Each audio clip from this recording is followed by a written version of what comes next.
जय हिंद दोस्तों। मेरा नाम है देव और आप देख रहे हैं क्रैकर एकेडमी। दोस्तों आई एम इस वीडियो में आर्मी एग्जाम 2025 के लिए विज्ञान के टॉप 50 क्वेश्चन देखेंगे, जो कि दोस्तों मोस्ट टाइम पे क्वेश्चन मैंने ऐड किए। अभी तक दोस्तों आर्मी में पूछे गए हैं सारे क्वेश्चन दोस्तों मैंने इस वीडियो में ऐड कर दिए हैं, जो कि आर्मी जीडी, टीडीएन, डब्ल्यूएमपी और टीए आर्मी के सभी एग्जाम के लिए दोस्तों जी वीडियो काफ़ी महत्वपूर्ण है। तो इस वीडियो को लास्ट तक आपको जरूर देखना है और जरूर बताएंगे कि 50 में से आपके कितने क्वेश्चन सही हुए। और लास्ट में एक क्वेश्चन मैंने आपके रखा है जिसका आंसर आपको कमेंट बॉक्स में देना है। तो चलते हैं दोस्तों, क्वेश्चन देखते हैं यहाँ पर कि मनुष्य के शरीर का तापमान होता है। दोस्तों मनुष्य के शरीर का तापमान है जो कितना होता है? 0 degree kelvin, 37 degree Celsius, 98 degree Celsius या 100 डिग्री सेल्सियस। तो मनुष्य के शरीर का सामान्य तापमान है जो कितने डिग्री सेल्सियस होता है? तो ऑप्शन 20 का राइट आंसर होगा 37 डिग्री सेल्सियस होता है। उसी प्रकार नेक्स्ट क्वेश्चन देखते हैं यहाँ पर कि प्रकाश वर्ष है वो इकाई है दूरी की, तापमान की, समय की या दोनों की। तो प्रकाश वर्ष है जो किसकी इकाई होती है? तो ऑप्शन 20 का राइट आंसर होगा दूरी की इकाई होती है। उसी प्रकार नेक्स्ट क्वेश्चन देखते हैं यहाँ पर कि निम्न में से कौन सा सांप है जो जहरीला नहीं है? कोबरा, वाइपर, कोरल स्नेक या अजगर। तो कौन सा सांप होता है जो जहरीला नहीं होता? तो ऑप्शन डी इसका राइट आंसर होगा अजगर सांप होता है जो जहरीला नहीं होता है। उसी प्रकार नेक्स्ट क्वेश्चन देखते हैं यहाँ पर किन तत्वों की ईंधन हड्डियों की कमजोरी के लिए उत्तरदायी है? कैल्शियम और फास्फोरस, नाइट्रोजन, कार्बन या मैग्नीशियम। तो कौन से तत्व के कारण है हड्डियां हैं वो कमजोर हो जाती हैं? तो ऑप्शन ए इसका सही उत्तर होगा कैल्शियम और फास्फोरस की कमी से हड्डियां हैं वो कमजोर हो जाती हैं। तो ये क्वेश्चन आपको याद रखना है जो कि मोस्ट टाइम भी क्वेश्चन है। उसी प्रकार नेक्स्ट क्वेश्चन देखते हैं यहाँ पर कि निम्न में से किस विटामिन में कोबाल्ट होता है? दोस्तों कौन सा विटामिन है जिसमें कोबाल्ट पाया जाता है? Vitamin B1, vitamin B2, vitamin B12, vitamin B3। तो इसका सही उत्तर क्या होगा यहाँ पर? तो ऑप्शन सी इसका राइट आंसर होगा विटामिन B12 में कोबाल्ट धातु है वो पाई जाती है। उसी प्रकार नेक्स्ट क्वेश्चन देखते हैं यहाँ पर कि पीलिया किसके संक्रमण के कारण होता है? यकृत, लंग्स, मस्तिष्क या फीलिया। तो पीलिया है जो किसके संक्रमण के कारण होता है? तो ऑप्शन ए इसका राइट आंसर होगा यकृत के संक्रमण के कारण होता है। उसी प्रकार नेक्स्ट क्वेश्चन देखते हैं यहाँ पर कि मानव हृदय में कच्चों की संख्या होती है। दोस्तों मानव हृदय में कच्चों की संख्या है जो कितनी होती है? 4, 2, 3 या 5। तो इसका राइट आंसर क्या होगा यहाँ पर? तो ऑप्शन ए इसका सही उत्तर होगा 4 होती है। ठीक है दोस्तों, मानव हृदय में कच्चों की संख्या कितनी होती है? तो 4 होती है। उसी प्रकार नेक्स्ट क्वेश्चन देखते हैं यहाँ पर कि इंसुलिन का आविष्कार है जो किसने किया है? एफ.जे. बेंटिंग ने, रॉबर्ट ब्राउन ने, रॉबर्ट हुक ने या स्वान ने। तो इंसुलिन का आविष्कार है जो किसने किया था? तो ऑप्शन ए इसका राइट आंसर होगा एफ.जे. बेंटिंग ने किया था। उसी प्रकार नेक्स्ट क्वेश्चन देखते हैं यहाँ पर कि रक्त में लाल रंग है वो किसकी उपस्थिति के कारण होता है? प्लाज्मा, हीमोग्लोबिन, आरबीसी या डब्ल्यूबीसी। तो रक्त में लाल रंग है जो किसकी उपस्थिति के कारण होता है? तो ऑप्शन 20 का राइट आंसर होगा हीमोग्लोबिन की उपस्थिति के कारण होता है। उसी प्रकार नेक्स्ट क्वेश्चन देखते हैं यहाँ पर कि पित्त है वो जमा होता है। दोस्तों पित्त है जो कहाँ पर जमा होता है? पित्ताशय में, गिरणी में, यकृत में या पीलिया में। तो पित्त है जो कहाँ पर जमा होता है? तो ऑप्शन ए इसका सही उत्तर होगा पित्त पित्ताशय में जमा होता है। उसी प्रकार नेक्स्ट क्वेश्चन देखते हैं यहाँ पर कि मानव शरीर में खून की शुद्धिकरण की प्रक्रिया को कहते हैं? डायलिसिस, हेमोलिसिस, ऑस्मोलिसिस या पैरालिसिस। तो मानव शरीर में खून की शुद्धिकरण की प्रक्रिया को क्या कहते हैं? तो ऑप्शन ए इसका सही उत्तर होगा डायलिसिस कहते हैं। ये क्वेश्चन दोस्तों वेरी वेरी आईएमपी क्वेश्चन है, इसे आर्मी एग्जाम के लिए दोस्तों मोस्ट आईएमपी क्वेश्चन है। उसी प्रकार नेक्स्ट क्वेश्चन देखते हैं यहाँ पर कि भूकंप की तीव्रता का मापन है वो किया जाता है? रिएक्टर पैमाने पर, केल्विन पैमाने पर, डेसिबल में या पास्कल में।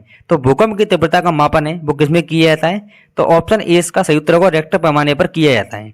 उसी प्रकार नेक्स्ट क्वेश्चन देखते हैं यहाँ पर कि खाना पकाने के बर्तन के नीचे का जो भारी हिस्सा है वो काला क्यों छोड़ा जाता है? तो 4 ऑप्शन दोस्तों इसके पढ़ लेते हैं यहाँ पर।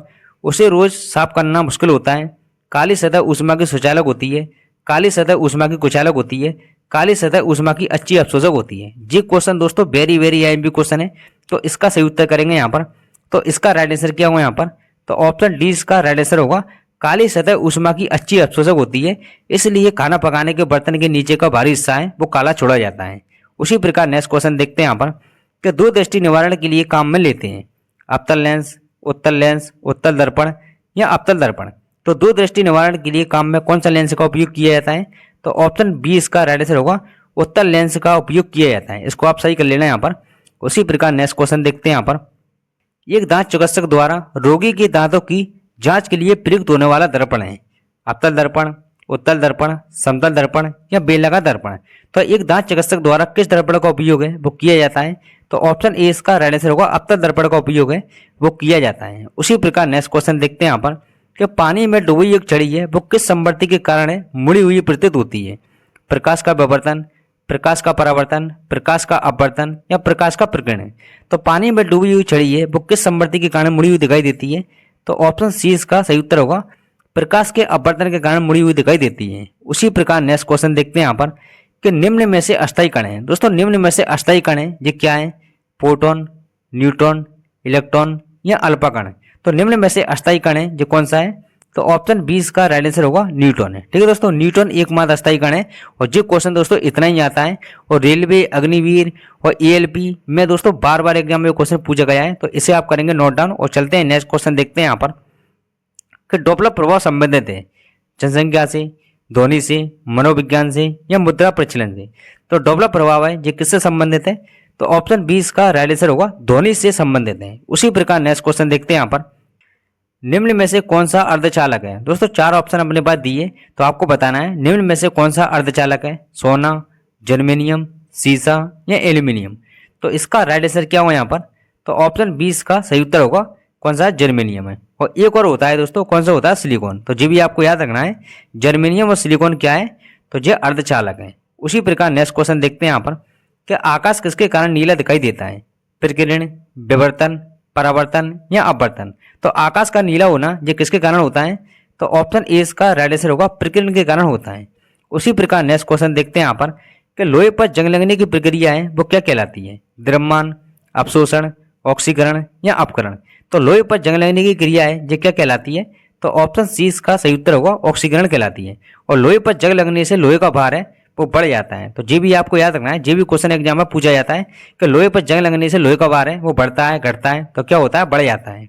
उसी प्रकार नेक्स्ट क्वेश्चन देखते हैं यहाँ पर कि जीवन की मूलभूत इकाई है ये क्या है? कोशिकांग, ऊतक, अंग या कोशिका। तो जीवन की मूलभूत इकाई है ये क्या होती है? तो ऑप्शन डी इसका सही उत्तर होगा कोशिका है। ठीक है दोस्तों, उसी प्रकार नेक्स्ट क्वेश्चन देखते हैं यहाँ पर कि टाइफाइड है ये किसके कारण से होता है? जीवाणु, विषाणु, प्रोटीन या प्रोटिया। तो टाइफाइड है ये किसके कारण होता है? तो ऑप्शन ए इसका राइट आंसर होगा जीवाणु से क्या होता है? तो टाइफाइड होता है। उसी प्रकार नेक्स्ट क्वेश्चन देखते हैं यहाँ पर प्रकाश संश्लेषण है वो किस में अधिकतम होता है? नीले प्रकाश में, लाल प्रकाश में, हरा प्रकाश में या श्वेत प्रकाश में। तो प्रकाश संश्लेषण है ये किस में अधिकतम होता है? तो ऑप्शन 20 का राइट आंसर होगा लाल प्रकाश में अधिकतम होता है। उसी प्रकार नेक्स्ट क्वेश्चन देखते हैं यहाँ पर कि पाचन के बाद प्रोटीन है वो किस में परिवर्तित होता है? ग्लूकोज, वसा, अमीनो एसिड या सुक्रोज। तो पाचन के बाद प्रोटीन है ये किस में परिवर्तित हो जाता है? तो ऑप्शन सी इसका सही उत्तर होगा अमीनो एसिड में परिवर्तित हो जाता है। उसी प्रकार नेक्स्ट क्वेश्चन देखते हैं यहाँ पर प्रतिरोध का एसआई मात्रक है ये क्या है? ओम, एम्पियर, वाट या कूलाम। तो प्रतिरोध का एसआई मात्रक है ये क्या होता है? तो ऑप्शन ए इसका राइट आंसर होगा ओम होता है। उसी प्रकार यहाँ पर देखेंगे एम्पियर। तो विद्युत धारा का जो एसआई मात्रक है वो क्या होता है? तो ये क्वेश्चन दोस्तों मोस्ट टाइम भी क्वेश्चन है। तो विद्युत धारा का सही मात्रक क्या होता है? एम्पियर होता है। उसी प्रकार यहाँ पर देखेंगे वाट। तो शक्ति का मात्रक क्या होता है? तो जो क्वेश्चन भी आपको याद रखना है कि शक्ति का मात्रक क्या होता है? तो वाट होता है। उसी प्रकार यहाँ पर देखेंगे कूलाम। तो विद्युत आवेश का जो एसआई मात्रक है वो क्या होता है? तो ये भी आपको याद रखना है कि विद्युत आवेश का जो एसआई मात्रक है वो क्या होता है? तो कूलम होता है। ये चारों क्वेश्चन दोस्तों आपको याद रखना है जो आर्मी एग्जाम में अभी तक पूछे गए हैं और लगातार पूछे जा रहे हैं। तो ये क्वेश्चन दोस्तों एग्जाम में आते हैं, तो इनको आप करेंगे यहाँ पर नोट डाउन। और चलते हैं नेक्स्ट क्वेश्चन देखते हैं यहाँ पर साधारण नमक का रासायनिक सूत्र है ये क्या है? NaCl, NaOH, Na2CO, HNO। तो साधारण नमक का रासायनिक सूत्र है ये क्या होता है? तो ऑप्शन ए इसका राइट आंसर होगा NaCl होता है। ठीक है दोस्तों, उसी प्रकार नेक्स्ट क्वेश्चन देखते हैं यहाँ पर कि प्रकाश वर्ष है ये किसकी इकाई है? दूरी की, तापमान की, समय की या ध्वनि की। तो प्रकाश वर्ष है ये किसकी इकाई होती है? तो ऑप्शन ए इसका राइट आंसर होगा दूरी की इकाई है। उसी प्रकार नेक्स्ट क्वेश्चन देखते हैं यहाँ पर हवा में 0 डिग्री सेंटीग्रेड पर ध्वनि की गति है वो कितनी होती है? 332 मीटर प्रति सेकंड, 340 मीटर प्रति सेकंड, 350 मीटर प्रति सेकंड या 500 मीटर प्रति सेकंड। तो हवा में 0 डिग्री सेंटीग्रेड पर ध्वनि की गति है ये कितनी होती है? तो ऑप्शन ए इसका राइट आंसर होगा 332 मीटर प्रति सेकंड होती है। उसी प्रकार नेक्स्ट क्वेश्चन देखते हैं यहाँ पर कि पीलिया रोग से ग्रसित व्यक्ति की आंखों का रंग है वो कैसा हो जाता है? हरा, नीला, लाल या पीला। तो पीलिया रोग से ग्रसित व्यक्ति की आंखों का रंग है वो किस प्रकार का हो जाता है? तो ऑप्शन डी इसका सही उत्तर होगा पीला रंग हो जाता है। उसी प्रकार नेक्स्ट क्वेश्चन देखते हैं यहाँ पर शरीर में विटामिन सी की कमी से कौन सा रोग है वो हो जाता है? रतौंधी, बेरीबेरी, रिकेस्ट या स्कर्वी। तो शरीर में विटामिन सी की कमी से कौन सा रोग है वो हो जाता है? तो ऑप्शन डी इसका राइट आंसर होगा, स्कर्वी रोग है वो हो जाता है। उसी प्रकार यहाँ पर देखेंगे रतौंधी, तो रतौंधी है वो विटामिन ए की कमी से कौन सा रोग होता है? रतौंधी रोग होता है। उसी प्रकार यहाँ पर देखेंगे बेरीबेरी, तो बेरीबेरी है वो विटामिन बी की कमी से होता है। उसी प्रकार यहाँ पर देखेंगे रिकेस्ट, तो रिकेस्ट रोग है वो विटामिन डी की कमी से कौन सा रोग होता है? तो रिकेस्ट रोग होता है। ये चारों क्वेश्चन आपको याद रखना है। आर्मी के किसी भी एग्जाम में दोस्तों जो क्वेश्चन डायरेक्ट पूछे जाते हैं। तो चलते हैं नेक्स्ट क्वेश्चन देखते हैं यहाँ पर कि प्राकृतिक गैस का मुख्य घटक है ये क्या है? हीलियम, मीथेन, कार्बन मोनोऑक्साइड या आर्गन। तो प्राकृतिक गैस का मुख्य घटक है ये क्या होता है? तो ऑप्शन बी इसका सही उत्तर होगा, मीथेन गैस है। उसी प्रकार नेक्स्ट क्वेश्चन देखते हैं यहाँ पर कि ध्वनि की तीव्रता का मापन है वो क्या होता है? डेसिबल, न्यूरन, कैंडेला या ल्यूमेन। तो ध्वनि की तीव्रता का जो ऐसा ही मात्रक है वो क्या होता है? तो ऑप्शन ए इसका राइट आंसर होगा, डेसिबल है। उसी प्रकार यहाँ पर देखेंगे न्यूरॉन, तो न्यूरॉन है वो तंत्रिका तंत्र की जो आधारभूत इकाई होती है वो क्या होती है? तो न्यूरॉन होती है। उसी प्रकार यहाँ पर देखेंगे कैंडेला, तो कैंडेला होती है वो ज्योति तीव्रता का जो ऐसा ही मात्रक है वो क्या होता है? तो ये आपको याद रखना है, ज्योति तीव्रता का ऐसी मात्रक क्या होता है? कैंडेला होता है। उसी प्रकार यहाँ पर देखेंगे ल्यूमन, तो ल्यूमन किसका मात्रक होता है? तो ये भी ज्योति फ्लक्स का मात्रक होता है। ठीक है दोस्तों, आपको याद रखना है जी कि ज्योति फ्लक्स का जो ऐसा ही मात्रक है वो क्या होता है? ल्यूमन होता है। ये चारों भी दोस्तों आपको याद रखना है, जो कि वेरी वेरी आईएमपी क्वेश्चन है। उसी प्रकार नेक्स्ट क्वेश्चन देखते हैं यहाँ पर कि हवा में ऑक्सीजन की मात्रा का प्रतिशत है वो कितना होता है? 78%, 21%, 0.03% या 0.04%। तो हवा में ऑक्सीजन की मात्रा का प्रतिशत है ये कितना होता है? तो ऑप्शन 20 का राइट आंसर होगा, 21% होता है। उसी प्रकार यहाँ पर देखेंगे 78% क्या होता है? तो नाइट्रोजन होता है हवा में। ठीक है, नाइट्रोजन कितना प्रतिशत होता है? तो 78% होता है। उसी प्रकार यहाँ पर देखेंगे 0.03% क्या होता है? तो CO2 कार्बन डाइऑक्साइड होता है। ये तीनों क्वेश्चन दोस्तों आपको याद रखना है, एक नाइट्रोजन वाला, ऑक्सीजन वाला और कार्बन डाइऑक्साइड वाला। अभी तक आर्मी अग्निवीर में ये तीनों क्वेश्चन बार बार एग्जाम में पूछे गए हैं, तो इनको आप करेंगे यहाँ पर नोट डाउन। और चलते हैं नेक्स्ट क्वेश्चन देखते हैं यहाँ पर कि डायनामाइट का आविष्कार है जो किसने किया था? Alfred Nobel, Thomas Alva Edison, Galileo या चार्ल्स डार्विन। तो डायनामाइट का आविष्कार है जो किसने किया है? तो ऑप्शन ए इसका राइट आंसर होगा, अल्फ्रेड नोबल ने किया है। उसी प्रकार यहाँ पर देखेंगे थॉमस अल्वा एडिसन ने किसका आविष्कार किया है? तो बल्ब का आविष्कार किया है। बल्ब का आविष्कार किसने किया? थॉमस अल्वा एडिसन ने। उसी प्रकार यहाँ पर देखेंगे गैलीलियो, तो गैलीलियो ने किसका आविष्कार किया है? तो दूरबीन का आविष्कार किया है। तो ये भी आपको याद रखना है यहाँ पर। उसी प्रकार यहाँ पर देखेंगे चार्ल्स डार्विन, चार्ल्स डार्विन ने किसका आविष्कार किया है? तो विकासवाद का सिद्धांत है जो किसने दिया है? तो विकासवाद का सिद्धांत चार्ल्स डार्विन ने दिया है। ये चारों क्वेश्चन दोस्तों आपको मोस्ट आईएमपी क्वेश्चन है, आपको नोट डाउन करना है यहाँ पर। और चलते हैं नेक्स्ट क्वेश्चन देखते हैं यहाँ पर, निकट दृष्टि दोष से पीड़ित व्यक्ति को किसका प्रयोग करने की सलाह वो दी जाती है? उत्तल लेंस, अवतल लेंस, साधारण लेंस या समतल लेंस। तो निकट दृष्टि दोष से पीड़ित व्यक्ति को किसका प्रयोग करने की सलाह वो दी जाती है? तो ऑप्शन 20 का राइट आंसर होगा, अवतल लेंस लगाने की सलाह वो दी जाती है। उसी प्रकार नेक्स्ट क्वेश्चन देखते हैं यहाँ पर, मानव शरीर का तापमान को मापने वाला यंत्र है ये क्या है? ये क्वेश्चन दोस्तों मोस्ट आईएमपी क्वेश्चन है, तो इसका सही उत्तर करेंगे यहाँ पर कि मानव शरीर का तापमान को मापने वाला यंत्र है ये कौन सा है? तो इसका सही उत्तर क्या होगा यहाँ पर? तो ऑप्शन ए इसका राइट आंसर होगा, थर्मामीटर है। उसी प्रकार यहाँ पर देखेंगे हाइड्रोमीटर, तो हाइड्रोमीटर से क्या मापा जाता है?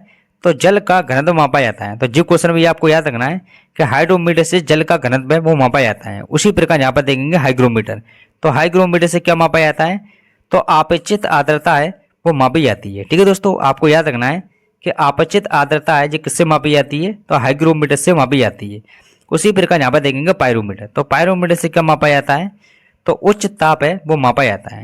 ये चारों क्वेश्चन दोस्तों आपको याद रखना है जो कि मापने वाले हैं। आर्मी में दोस्तों बार बार एग्जाम में ये क्वेश्चन पूछे गए हैं, तो मैंने ओनली वही क्वेश्चन ऐड किए हैं जो कि बार बार पूछे गए हैं। उसी प्रकार नेक्स्ट क्वेश्चन देखते हैं यहाँ पर कि रेडियम की खोज है जो किसने की थी? Marie Curie, Henri Becquerel, Thomas Alva Edison या ओटो हॉर्न। तो रेडियम की खोज है जो किसने की है? तो ऑप्शन ए इसका सही उत्तर होगा, मैरी क्यूरी ने की है।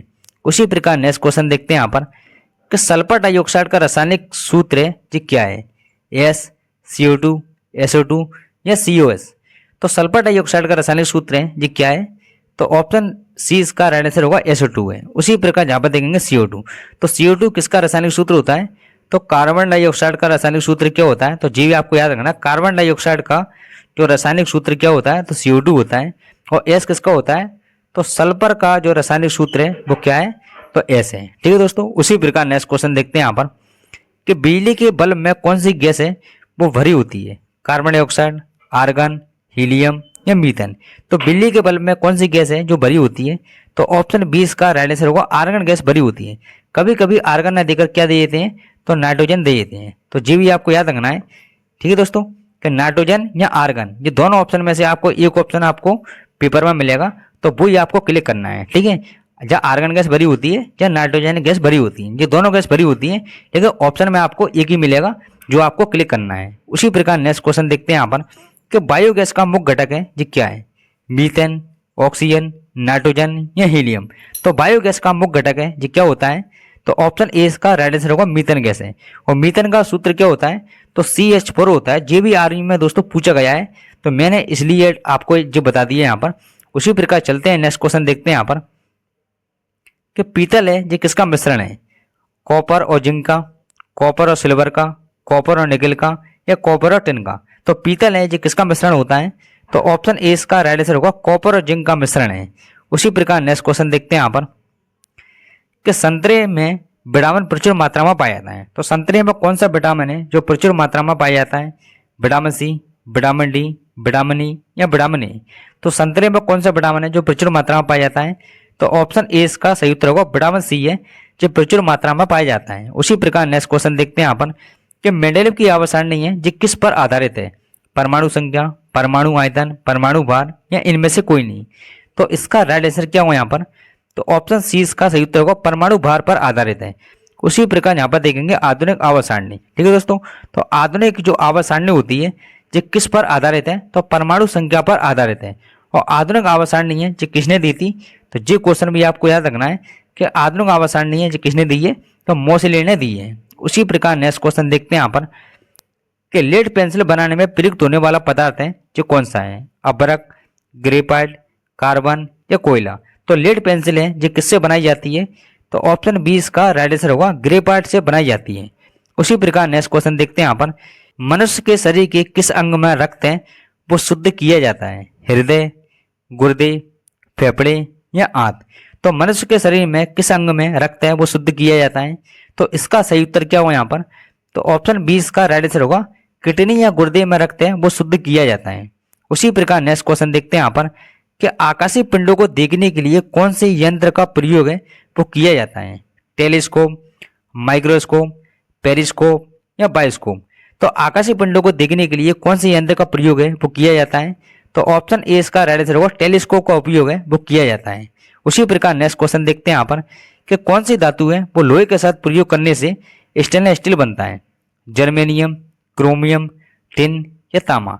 तो किस धातु का उपयोग है वो लोहे के साथ करने से स्टेनलेस स्टील है वो बन जाता है, तो इसका सही उत्तर क्या होगा यहाँ पर, तो ऑप्शन 20 का राइट आंसर होगा क्रोमियम धातु होती है जिसका प्रयोग करने से स्टेनलेस स्टील है वो बन जाता है। उसी प्रकार नेक्स्ट क्वेश्चन देखते हैं यहाँ पर रक्त में उपस्थित हीमोग्लोबिन में क्या पाया जाता है, लोहा, चांदी, तांबा या सोना। तो रक्त में उपस्थित हीमोग्लोबिन में क्या पाया जाता है, तो ऑप्शन ए का राइट आंसर होगा लोहा पाया जाता है। इसीलिए रक्त का रंग कैसा होता है, तो ये भी आपको याद रखना है कि रक्त का रंग किस लिए लाल होता है, कि हीमोग्लोबिन में क्या पाया जाता है, तो लोहा पाया जाता है, इसलिए रक्त का रंग कैसा होता है, लाल होता है। उसी प्रकार नेक्स्ट क्वेश्चन देखते हैं यहाँ पर किस विटामिन से हड्डियां हैं वो मजबूत होती हैं, vitamin C, vitamin D, vitamin A या विटामिन के। तो किस विटामिन से हड्डियां हैं जो मजबूत हो जाती हैं, तो ऑप्शन 20 का राइट आंसर होगा विटामिन डी से हड्डियां हैं वो मजबूत हो जाती हैं। उसी प्रकार एक क्वेश्चन का आप जवाब देंगे मुझे कमेंट बॉक्स में कि पागल कुत्ते के काटने से कौन सी बीमारी होती है। तो इस क्वेश्चन को दोस्तों मुझे देना आप कमेंट बॉक्स में आंसर, कि 50 क्वेश्चन में से आपको जरूर बताना है कि 50 क्वेश्चन में से आपके कितने क्वेश्चन सही हुए। और ज़्यादा दोस्तों आप सभी ने वीडियो देखिए तो वीडियो को दोस्तों एक लाइक करेंगे और जी वीडियो को अपने फ्रेंड में भी जरूर शेयर करेंगे। तो मिलते हैं दोस्तों नेक्स्ट वीडियो में, बाय।